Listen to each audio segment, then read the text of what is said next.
बहुत सारे किसान देश में वर्मी कंपोस्ट बनाते हैं और बहुत सारे किसान वर्मी कंपोस्ट खरीदते हैं। हमारे YouTube चैनल में करीब 5-6 ग्रुप, व्हाट्सएप ग्रुप में करीब 3-4 हज़ार किसान जुड़े हुए हैं। और कई बार किसान कहता है कि साहब, सचान साहब, क्या मैं जीवामृत के, घन जीवामृत के पैरेलल वर्मी कंपोस्ट यूज कर सकता हूँ क्या?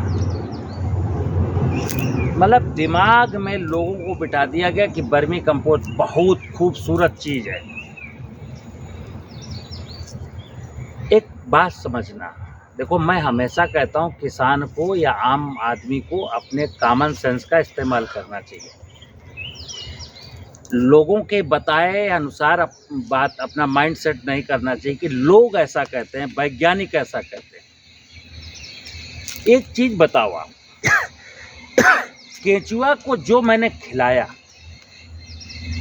जिस तरीके का गोबर खिलाया, जिस तरीके का बायोमास खिलाया, उस गोबर में, बायोमास में जो पोषक तत्व थे वो केंचुआ ने खाए और केंचुआ ने बीट कर दिया। अब कहा गया कि ये बहुत उम्दा क्वालिटी की खाद है। भाई, ये उम्दा क्वालिटी की कैसे हो गई? केवल इतना हुआ कि गोबर को और बायोमास को केंचुआ के गिजार्ड से जब निकला तो टूट गया, तो बारीक पार्टिकल में कन्वर्ट हुआ है। न्यूट्रिशन लेवल जितना उस पदार्थ में था उतना ही यहाँ है, और कुछ पदार्थ 2, 3, 4, 5% केंचुए के लिए भी उपयोग में आया। अब अगर यही पदार्थ केंचुआ न खाता, अगर मैं प्रॉपरली इसी पदार्थ को किसी पेड़ के नीचे छायादार स्थान में गड्ढा खोद करके सड़ाता, और जब सड़ाने की बात आती है तो जाहिर सी बात है सूक्ष्म जीव काम करता है। केंचुआ क्या बड़ा जीव है, थोड़ा सा दिखता है। सूक्ष्म जीव क्या दिखते नहीं है। तो जो काम केंचुए ने किया वो काम जब सूक्ष्म जीव करते तो इससे भी खूबसूरत चीज बनती।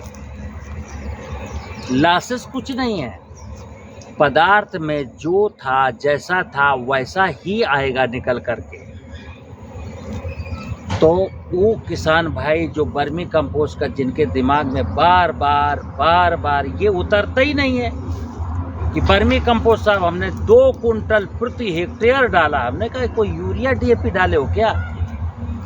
गोबर की खाद जितनी डालनी चाहिए खेत में, लगभग उतना ही वर्मी कंपोस्ट जब डालोगे तब काम चलेगा। अब समझना, एक ट्राली गोबर की खाद अगर कोई डालता है तो देश के अलग अलग हिस्सों में कहीं 1200 में मिलती, कहीं 1800 में मिलती, कहीं 2500 मिलती है, जिसमें कम से कम 20 कुंटल खाद होती है।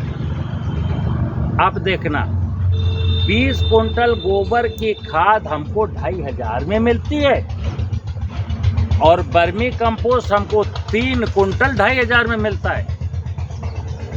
था तो बायोमास ही, कार्बनिक पदार्थ ही तो है।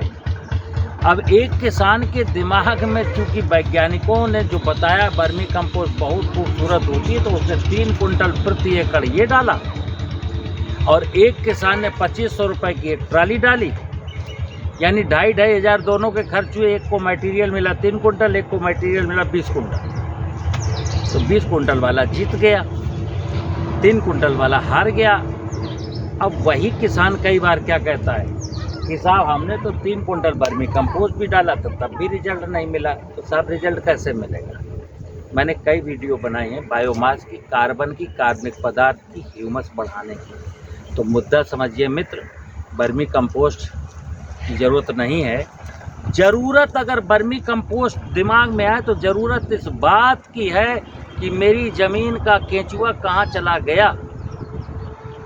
अगर ये केंचुआ मेरे खेत में जिंदा हो, खेत में रहता हो, हमने खेत का परिवेश इतना खूबसूरत कर दिया कि वहाँ केंचुआ है, और परिवेश खूबसूरत करने का मतलब क्या हुआ? मैंने पेस्टिसाइड डालने बंद कर दिए, बस केंचुआ आ जाएगा। आप कुछ सालों के लिए पेस्टिसाइड डालना बंद करो, केंचुआ अपने आप आ जाएगा। और जो काम यहाँ गुड्डे गुड़िया का खेल खेलते हैं ना, नांद में प्लेटफार्म बना करके, बोरा ढक करके, पानी छिड़क करके छानना, इसकी ज़रूरत ही नहीं मित्र। ये सारा काम ट्रेडिशनल हमारा देसी केंचुआ हमारे खेत में कर देता है, ठीक है ना। तो खेत में केंचुआ कैसे वापस आए, ये ज़्यादा इम्पोर्टेंट है, ना कि वर्मी कंपोस्ट। वर्मी कंपोस्ट तो एक प्रकार से ये मान लीजिए कि लोगों को गुमराह किया गया, मतलब आए थे हरिभजन को ओंटन लगे कपास। कोई किसी ने ये नहीं कहा कि देश की ज़मीनों में रहने वाला केंचुआ कहाँ गया। उन्होंने कहा वर्मी कंपोस्ट बनाओ, क्लोरोपाइरीफास डाल करके खेत का केंचुआ मरवाना और वर्मी कंपोस्ट का नाटक। आप अपने दिमाग का, कॉमन सेंस का इस्तेमाल शुरू करिए, तब आपको मेरी बताई हुई चीज़ें समझ में आएंगी, अन्यथा आपको समझ में नहीं आएगा। और एक क्षेत्र नहीं है ऐसा, ऐसे हजारों क्षेत्र हैं जहां लोगों ने आपको फंसा के रखा है। नमस्कार।